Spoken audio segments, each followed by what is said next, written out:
I have to say, it's an honor and a pleasure to be connected with you. And looks like you're up to something interesting right there. Can you tell me more about it? I'm always up to something interesting. Are you talking about just right now or just in talking about me as a oh wait, you just talk about in entirety. Yeah, right now I'm teaching classes at dosekis.com/edu. You could take some of my classes. I'm dropping knowledge about the game, making sure that the fans, that the students I teach don't just shout foolishness at the TV when the game is going on like most people do. I'm trying to raise the best couch coaches ever. Sure. Is this the first time that you've ever taught anything? Like, for example, did you ever teach, did you ever coach locally or anything like this? Or is this your debut within the teaching world? Now I've kind of did some courses at some universities before, but I teach all the time. Yeah, I mean, technically no one ever called me professor, but yeah, I've been teaching my whole life, and my whole life has been a lesson. So I've been a student and a teacher.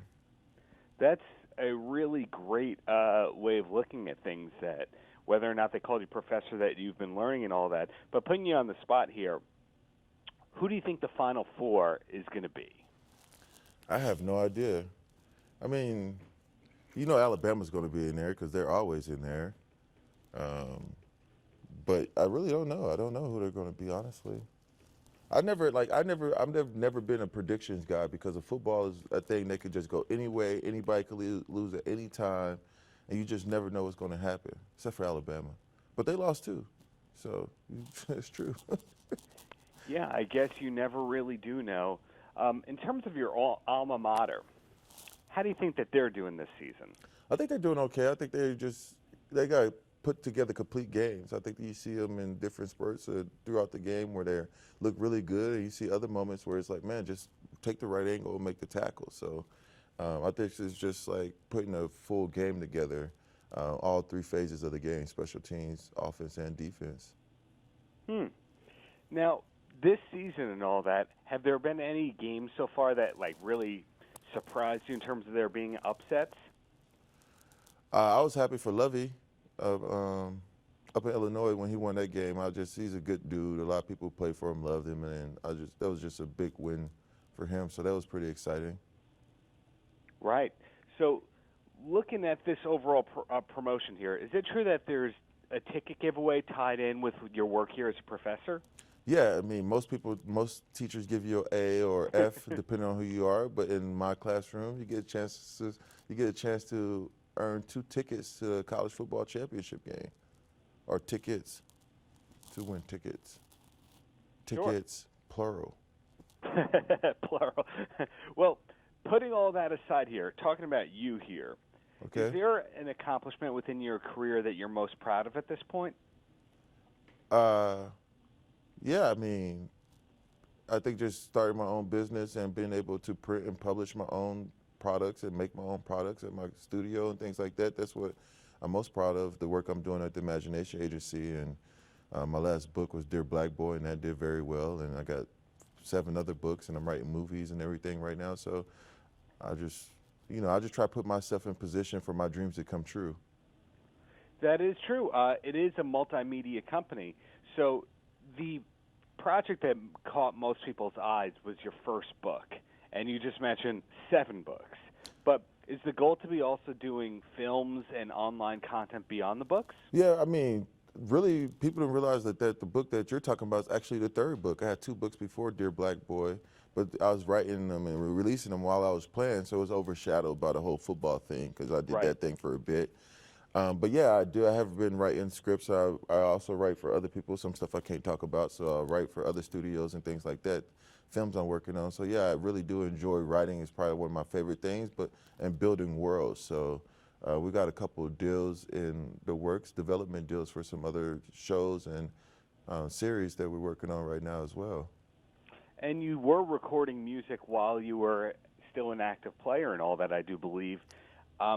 Is music still part of what you want to do creatively? Yeah, I have a new album right now. I haven't released it just yet. I mean, last year I released like 50 songs, but my next album is called Martellus, The Corporate Experience. And And, you know, getting a live band now, working on putting a live band together to start performing those songs and everything. So I'm super excited about that. It's really funkadelic music. You know, Rick James is my spirit animal. Favorite Rick James album? Would it be Street Songs? Oh, man. I mean, you could go with that one. I mean, it's pretty hard for me. I mean, I got to the point where I just like, all right, I'm just gonna listen to greatest hits, like just put everything at one time. I also love Bootsy Collins too, so, so I just like, I mean, so I'm really influenced by them with the stuff I'm doing right now. But other than that, yeah, I still make music. I did a song with the Dream last year that I didn't release, and been talking to Jordan Sparks about doing some more stuff together as well. So it sounds like you're creating all the time. It sounds like you have a lot of creative outlets, and every day is about putting new stuff out there, whether or not it's actually going to come out. Exactly. Yeah. My ultimate goal is to die with no more ideas. I drew my I drew my tombstone. It says, "Here lies a man with no more ideas. ... Oh yeah, one more thing." That's how that's what my headstone's gonna say. Well, were you like that in college as well? Yeah, in college I did music, and I also had my first clothing line in college. I realized that they couldn't pay me necessarily or give me money, but I felt like there were people around there who would be willing to give me money, so I started a clothing line, and I used to sell T-shirts and stuff in the parking lot after the game. So I've always been a hustler. So I used to sell T-shirts and all kinds of different merch after the games in the parking lot. So yeah, I've always been one, and I used to sell paintings on campus as well. Wow. Okay, I'm learning a lot right here. Ultimately, is there something that you wish more people knew about you besides the fact that you're a professor and you've got all these creative outlets? I think the number one thing, I don't know I want people to know about me, but I know why I want people to forget about me, and that's the fact that I play football, because then they'll allow them to see the real me. And was football always your go-to sport? Did you have any other sports that you were great at all along? Yeah, I was an NBA draft in high school, so I was the #1 basketball, #1 football player in Texas. So I played both, and I entered the draft as a senior in high school and tried out for several teams. But then my mom wanted me to go to college to learn, and now I'm a professor for Dos Equis College football college. Well, everything comes full circle. I know, right? Thanks, Mom. She's a teacher, though. My mom's a teacher, so. Right. So, in closing, man, any last words for the kids?